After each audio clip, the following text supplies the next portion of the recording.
करिए सर। तो आप पीछे जाइए। जी सर बोलिए। तो सुना जाए बच्चों, आप लोग नालंदा विश्वविद्यालय के सबसे मेन पार्ट पे आए हुए हैं। ये जो ऊंचा वाला हिस्सा दिख रहा है ना, कभी आपने अपनी किताबों पे देखा है इसका पिक्चर? ये 2500 वर्ष पुराना है। विश्वविद्यालय बनने से 1000 वर्ष पहले ये बन चुका था। इसका नाम है सारिपुत्र स्तूप। सारिपुत्र नाम के एक व्यक्ति थे, आदमी थे। ये बुद्ध के सबसे प्रिय शिष्य थे। उनका जन्म और मृत्यु यही हुई थी। मृत्यु के बाद जब उनका अग्नि संस्कार बौद्धिक परंपरा से हुआ और जो राख बचा उस अस्थि को इस कंस्ट्रक्शन के बीच में इसके ऊपर मिट्टी का फोटो लेगा आपका। 3rd सेंचुरी BC में मगध के राजा हुए थे सम्राट अशोक। सम्राट अशोक के बारे में पढ़ा है कोई? हाँ, तो हमको आप ये बतलाइए, उन्होंने अपने जीवन की अंतिम लड़ाई, उस लड़ाई का नाम क्या था? कलिंगा। ठीक। तो उस युद्ध के बाद सम्राट अशोक बौद्ध धर्म मान लिया। बौद्ध धर्म मानने के बाद सबसे पहली पूजा इसका किया।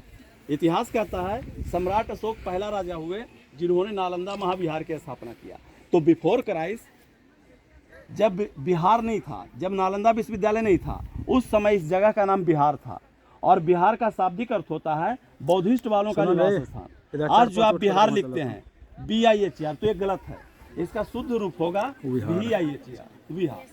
लेकिन जब ये विश्वविद्यालय के रूप में सेटअप कुमार गुप्त ने कर दिया, तो ईंटे से पहला कंस्ट्रक्शन कुमार गुप्त ने दिया। ईंटे से बनने के कारण जब इसके आकार और ऊंचाई बढ़ गई तो सीढ़ी बना दिया। देख रहे हैं सीढ़ी, आपको दिख रहा है? नीचे का जो पहला सीढ़ी है वो कुमार गुप्त का बनाया हुआ है। उसके बाद दूसरा सीढ़ी हो गया हर्षवर्धन का, तीसरा देवपाल का। लेकिन इतिहास कहता है कि इस स्तूप का कंस्ट्रक्शन 7 टाइम 7 राजाओं ने किया।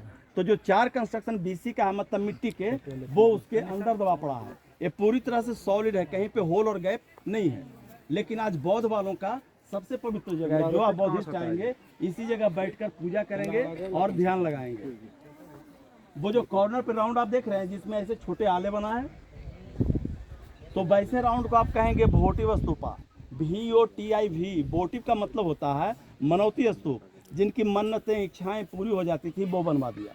ईंटे का जो बड़ा राउंड है, ऐसा बड़ा राउंड दिख रहा है ना, तो ऐसे बड़े बड़े राउंड का मतलब हो गया बुद्ध की मूर्ति। कुछ रेक्टेंगुलर शेप है, कुछ स्क्वायर है।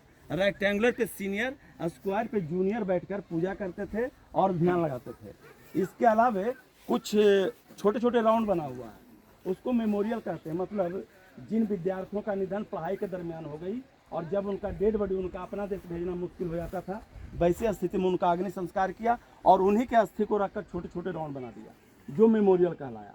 ऐसे संख्या काफ़ी हैं। इन्हीं सभी कारणों से पूरा का पूरा परिसर आज बौद्ध वालों का सबसे पवित्र जगह है। ये है बच्चों यहाँ का मेन और बेसिक इन्फॉर्मेशन। धन्यवाद सर।